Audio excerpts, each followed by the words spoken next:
What happens when the golden child of hockey loses everything? The story of Alex Galchenyuk isn't just another NHL what-if. It's a slow-motion train wreck that even his harshest critics couldn't look away from. From day one, Galchenyuk wasn't like the other kids. Born in Milwaukee to Belarusian parents, Alex moved across continents chasing a dream that belonged to his whole family. His father, a pro hockey player himself, drilled into him a single mission: be the best.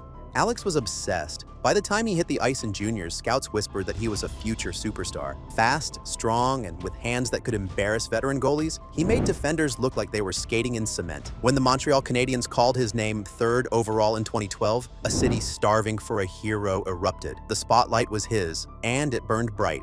Everyone in Montreal, from the media to the die-hard fans, pinned their hopes on this teenager with the movie star grin and a wrist shot that seemed to bend physics. His rookie season? Electric. He scored goals that left jaws on the floor. The city was in love. And it wasn't just about his talent. He brought swagger back to the Canadiens, a kind of confidence that dared you to doubt him. But the higher you fly, the further you have to fall. Fame and pressure, the double-edged sword. Montreal's pressure isn't for the weak. Every play, every word, every mistake was front-page news.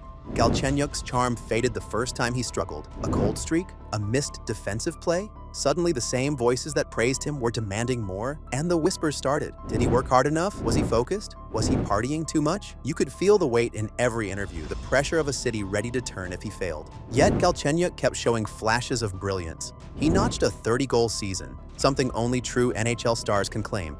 He was the talk of the league, but the shadows were growing. Coaches moved him from line to line, sometimes center, sometimes wing. Nobody seemed to know where he fit. Alex just tried to keep up, chasing the approval that seemed to slip further away each season. Behind closed doors, the truth? Alex was already fighting battles most people never saw.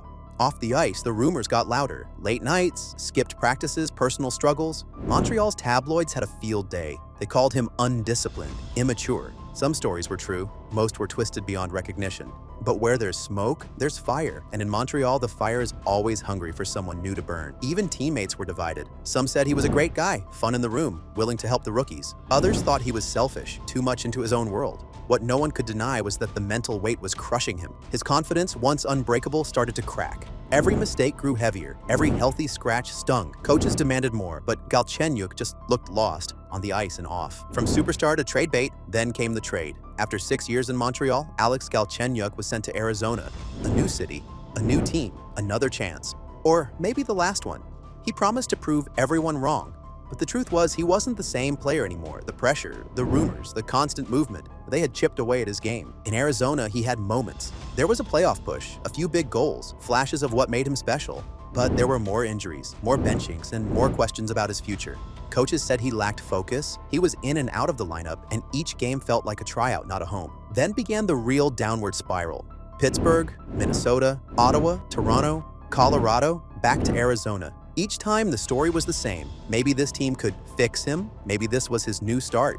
Each time, it ended in heartbreak. Short contracts, little trust, fading ice time. Every locker room was a little colder. The off-ice crashes. By now, Galchenyuk was a punchline for hockey insiders. The talented guy who never figured it out. But behind the scenes, things were even darker. He struggled with the relentless grind of pro hockey, the spotlight that never turns off, and the endless whispers that he was his own worst enemy. His personal life was unraveling. There were rumors, some true, some not, about trouble with the law, issues with alcohol, and rehab stints.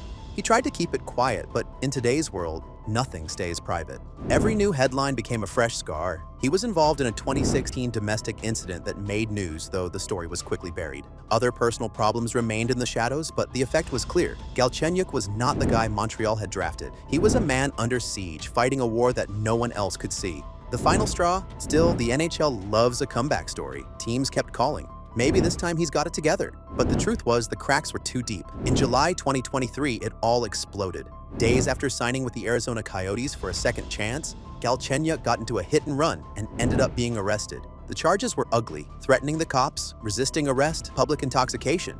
The Coyotes wasted no time. His contract was torn up and Galchenyuk was out. Maybe for good. The hockey world was stunned, but not surprised. Analysts shook their heads, fans threw up their hands. What a waste, they said. All that talent, gone. The headlines were merciless. Every network, every blog, every Twitter feed lit up with the news. Galchenyuk's fall was finally complete. Did anyone even try to save him? Here's the question nobody could answer. With all the warning signs, why didn't anyone step in? Where were the coaches, the agents, the friends who were supposed to help when things got tough? Did the league do enough?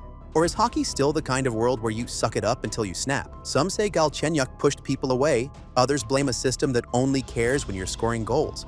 Maybe it's both. What's clear is that as Alex fell, he fell alone. The spotlight that made him famous was now the one shining brightest on his downfall. Rock bottom and a cry for help. After his arrest, Galchenyuk finally broke his silence. His apology was raw, emotional. He admitted to struggling, to failing, to letting down everyone who ever believed in him. He promised to get help, to face his demons. For some, it was too late, a classic PR move. For others, it was the first real sign of the kid who once dreamed of being great. The hockey world had moved on. The phone stopped ringing. No more tryout contracts, no more fresh starts. Galchenyuk, the golden boy, was left to pick up the pieces. The cost of fame. This is where most sports stories fade out. But Galchenyuk's isn't just about hockey. It's about what happens when the things you love become the things that break you. About the danger of chasing approval until you lose yourself. About how fragile the line is between glory and disaster. His story is a warning. The NHL is ruthless.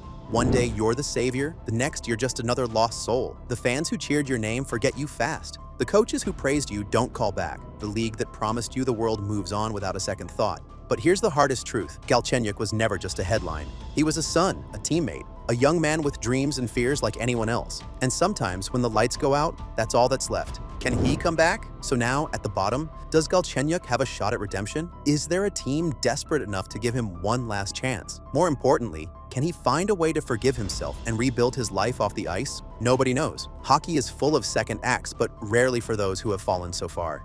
Maybe Galchenyuk will play overseas. Maybe he'll disappear. Or maybe, with help, he'll come back stronger. Not just as a player, but as a person. The real lesson. The fall of Alex Galchenyuk isn't just about wasted potential. It's a mirror held up to every fan, coach, and league executive. What are we doing to help young players when things get dark? Why is it easier to turn away than to offer real support? For every Galchenyuk, how many more are quietly fighting the same battles just one bad night away from disaster? Maybe his story can be more than a punchline. Maybe it's a wake-up call. If you're watching this, ask yourself, what would you do if everything you worked for vanished overnight? Would you crumble or find a way to stand up again? Alex Galchenyuk's dramatic fall isn't just the end of a hockey career, it's the end of an era. The boy with the big smile and the bigger dreams is gone. What's left is a man learning the hardest lesson there is, that fame fades, mistakes last, and only the strongest get back up. But if you've made it this far, here's what you need to know. There's always a way back. It won't be on the ice. It might not even be in the headlines. But somewhere, in the ruins of everything he built and lost, Galchenyuk still has a chance to write a new story. If you're rooting for him, don't do it for the goals or the highlights. Do it because we've all been knocked down. And because sometimes the best thing you can be isn't a hero, it's a survivor. Let us know in the comments what you think. Should Alex Galchenyuk get one more shot? Or is his story a warning for the next generation? Because in the end, this isn't just about hockey. It's about what we do when the cheering stops.